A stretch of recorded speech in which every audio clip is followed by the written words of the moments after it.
Hello student, स्वागत है आपका फिर से हिंदी पाठशाला क्लासेस में। तो चलिए आज हम बात कर लेते हैं महाश्वेता का चरित्र चित्रण।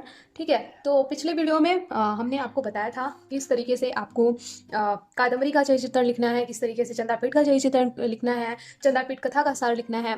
तो आई होप आपको उन सब वीडियो से आपको हेल्प मिली होगी। तो चलिए आज महाश्वेता का चरित्र चित्रण हम जान लेते हैं। अब धीरे धीरे सबका हम चरित्र चित्रण जानेंगे और सबके बारे में हम जानेंगे, क्योंकि कोई भी चरित्र चित्रण एग्जाम में पूछ लिया जाता है। अगर आप संस्कृत लिए हैं तो आपके लिए बहुत ज़्यादा इंपॉर्टेंट है चंद्रापीठ कथा का सार और बाकी इनके रचनाएं। ठीक है, अभिज्ञान शाकुंतलम भी बहुत ज़्यादा इंपॉर्टेंट है, किरात अर्जुनिया भी बहुत ज़्यादा इंपॉर्टेंट है। तो वो सबको हम बाद में कवर करेंगे, पहले हम महाश्वेता का चरित्र चित्रण के बारे में हम जान लेते हैं। तो सबसे पहले गौरव वर्णा परम रूपवती गंधर्व राजा हंस की पुत्री महाश्वेता शर्मान में सरल उदार हृदय वाली अतिथि स्व सेवा परायण तर्कशिला एवं बुद्धिमती है। उसकी मां गौरी चंद्रमा के वंश से उत्पन्न अप्सराओं के कुल में पैदा हुई थी।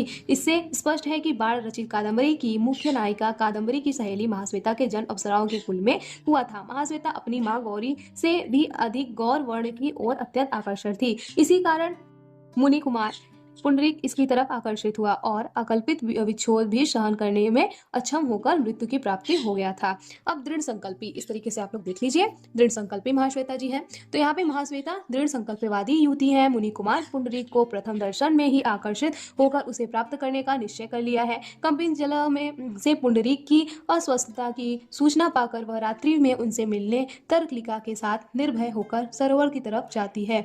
वहां पुंडरीक की मृत्यु की दशा में पाकर उसके साथ सती होने का निर्णय ले लेती है। आकाशवाणी सुनकर कि तुम प्राणों की परित्याग मत करना, तुम्हारा इसके साथ फिर मिलन होगा, महाश्वेता ने तपस्विनी के रूप में वहीं रहने का संकल्प किया। पिता के राजमहल में वैभवपूर्ण सुखमय जीवन के परित्याग करके निरंजन मरण प्रांतर में रहकर कठोर तपस्या जीवन व्यतीत करना उसके दृढ़ संकल्पी व्यक्तित्व का द्योतक है।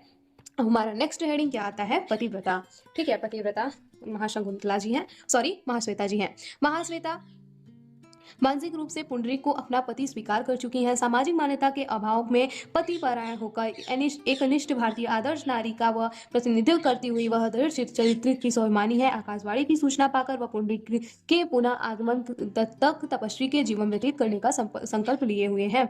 वैशंपायन के प्रेम प्रदर्शन करने पर वह उसे सुख होने का श्राप देती है। यह उसके प्रतिव्रत धर्म पालन कर गरिमा का स्पष्ट उदाहरण है। फिर आता है हमारा नेक्स्ट, व्यवहार कुशल एवं कोमल हृदय वाली। महाश्वेता के व्यक्तित्व के मुख्य विशेषता उनकी व्यवहार कुशलता होती है। फिर आगे हम देख लेंगे क्या होता है। फिर आगे है एवं दयालुता है। वह उच्च कुलीन गंधर्व राजहंस की पुत्री है। राजमहल में उसका बचपन व्यतीत हुआ है। कोमल हृदय वाली होने के कारण ही वह तपस्वी कुमार पुंडरीक को अपने हृदय दे देती है। वह राजकुमार चंद्रापीठ का आतिथ्य सत्कार करती है। कादम्बरी उसकी प्रिय सहेली है।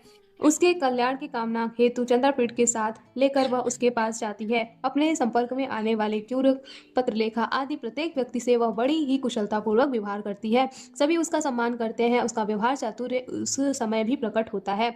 जब पुंडरीक अपनी अक्षमाला लौटाने के लिए कहता है तो वह अपनी एकावली उसके हाथ में रखकर चली जाती है। वह सद्गुणी, निर्छल और सरल हृदयता है। चरित्र में कहीं भी अशिष्टता या कपटता का दर्शन नहीं होता है। चंद्रापीठ को वह अपनी आप बीती बिना कुछ छिपाए बता देती है। उसकी सत्य घटनाओं में कभी लज्जा या ग्लानि का अनुभव नहीं हुआ करता है। कठोर तपस्वी, महाश्वेता जी बहुत कठोर तपस्वी थी। महाश्वेता कठोर तपोव्रती एवं मुनिजनों का आदर करने वाली पुंडरीक की दुर्व्यवस्था सूचना देने जब कपिंजला राजमहल में जाकर उससे मिला तो महाश्वेता उसका चरण धूलकर अपने आंचल से साफ करती है। पुंडरीक से मिलने के कारण के लिए वह गुरुजी की आज्ञा लिए बिना ही रात्रि में ही यह सोचकर चल पड़ती है कि कहीं पुंडरीक के प्राणों की संकट न आ जाए। पुंडरीक की मृत्यु हो जाने के पहले सती होने का निर्णय लेती है, किंतु आकाशवाणी एवं दिव्य पुरुष के कथन में तपस्वी बनकर वही निर्जन वन गुफा में रहने लगती है। वह पशुपत व्रत का कठोर अनुष्ठानों में अपना जीवन लगा देती है। यह क्रम तब तक चलता है जब तक कि श्राप का अंत नहीं हो जाता है। स्पष्ट यह है कि महाश्वेता प्रेम, त्याग, करुणा, सहानुभूति, सरलता, निष्पक्षता आदि अनेक मानवीय सद्गुणों की युक्त आदर्श भारतीय नारी सिद्ध होती है। तो आई होप आपको ये महाश्वेता का चरित्र चित्रण समझ में आया होगा। तो आगे पत्रलेखा का चरित्र चित्रण के लिए हिंदी पाठशाला क्लासेस को सब्सक्राइब जरूर कर लीजिएगा और इससे अपने दोस्तों के साथ जरूर शेयर कर दीजिएगा। मिलते हैं नेक्स्ट वीडियो में, तब तक के लिए थैंक यू, टेक केयर।